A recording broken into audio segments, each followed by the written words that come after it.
السلام علیکم ورحمۃ اللہ وبرکاتہ۔ نحمدہ و نصلی علی رسولہ الکریم، اما بعد۔ محترم ناظرین کی خدمت میں حجۃ الوداع سے متعلق چند باتیں پیش کر رہا ہوں۔ آپ صلی اللہ علیہ وسلم کا یہ آخری حج تھا، یعنی ہجرت کے بعد آپ صلی اللہ علیہ وسلم نے ایک ہی مرتبہ حج کیا تھا۔ آپ صلی اللہ علیہ وسلم نے تمام مسائل حج اس کے ذریعے عملاً امت کو تعلیم فرمائی۔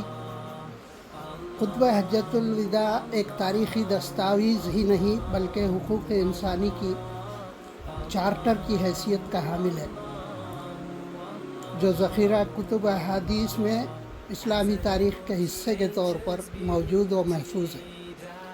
حجۃ الوداع کے موقع پر آپ صلی اللہ علیہ وسلم نے 3 خطبے ارشاد فرمائے، جس میں پہلا 9 ذی الحجہ کو عرفے کے دن مسجد نمرہ میں، دوسرا مینا میں نہر کے دن، اور تیسرا ایام تشریق کے دوسرے دن مینا میں ارشاد فرمایا تھا۔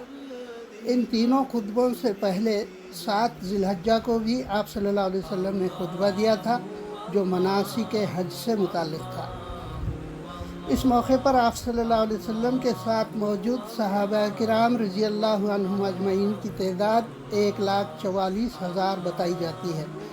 آپ صلی اللہ علیہ وسلم نے اس موقع پر 3 دنوں میں تینوں مختلف مقامات پر خطبے ارشاد فرمائے، ایک ہی جگہ جمع کر دیے گئے، اور ان تینوں خطبوں کو ایک ہی خطبے کے طور پر خطبہ حجۃ الوداع کا نام دیا گیا۔ خطبہ یوم عرفہ، جمعہ کا دن تھا۔ آپ صلی اللہ علیہ وسلم نے اپنی سواری کی رکابوں پر کھڑے ہو کر خطبہ ارشاد فرمایا۔ حضرت جابر رضی اللہ تعالیٰ عنہ کہتے ہیں کہ حضور صلی اللہ علیہ وسلم نے بطن الوادی میں آئے اور لوگوں کو خطبہ ارشاد فرمایا، تمہارا خون اور تمہارا مال ایک دوسرے پر اسی طرح ہے جیسے تمہارے لیے آج کا دن اور موجودہ شہر کی حرمت ہے۔ سن لو، جاہلیت کی ہر چیز میرے پاؤں تلے رونت دی گئی، جاہلیت کے خون بھی ختم کر دیے گئے، اور تمہارے خون میں سب سے پہلا خون جسے میں ختم کر رہا ہوں وہ ربیعہ بن حارث کے بیٹے کا خون ہے۔ یہ بچہ بنو سعد میں دودھ پی رہا تھا کہ انہی ایام میں قبیلہ حذیل نے اسے قتل کر دیا، اور جاہلیت کا سود ختم کر دیا گیا، اور تمہارے سود میں پہلا سود جسے میں ختم کر رہا ہوں وہ عباس بن عبد المطلب کا سود ہے۔ اب یہ سارا کا سارا سود ختم ہے۔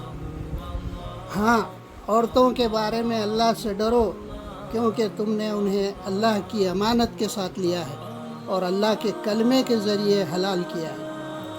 ان پر تمہارا حق یہ ہے کہ وہ تمہارے بستر پر کسی ایسے شخص کو نہ آنے دے جو تمہیں گوارا نہیں۔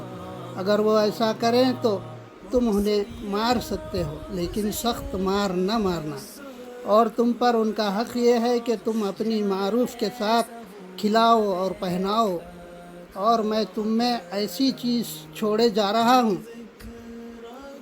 کہ تم اگر اسے مضبوطی سے پکڑے رکھا تو اس کے بعد ہرگز گمراہ نہ ہوگے، اور وہ یہ ہے کہ اللہ کی کتاب اور تم سے میرے متعلق پوچھا جانے والا ہے، تو تم لوگ کیا کہو گے؟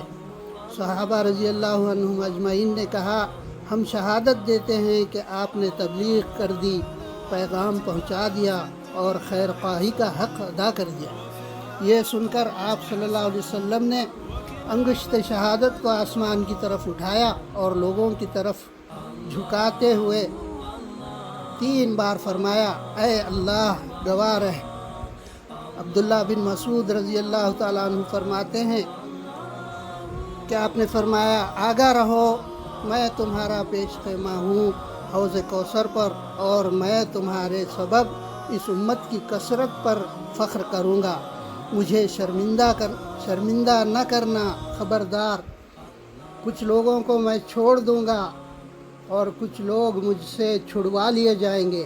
میں کہوں گا، اے میرے رب، یہ تو میرے اصحاب ہیں، سو وہ فرمائے گا تو نہیں جانتا جو انہوں نے تیرے بعد نئی بدعتیں ایجاد کی. وآخر دعوانا ان الحمد للہ رب العالمین. السلام علیکم ورحمۃ اللہ وبرکاتہ.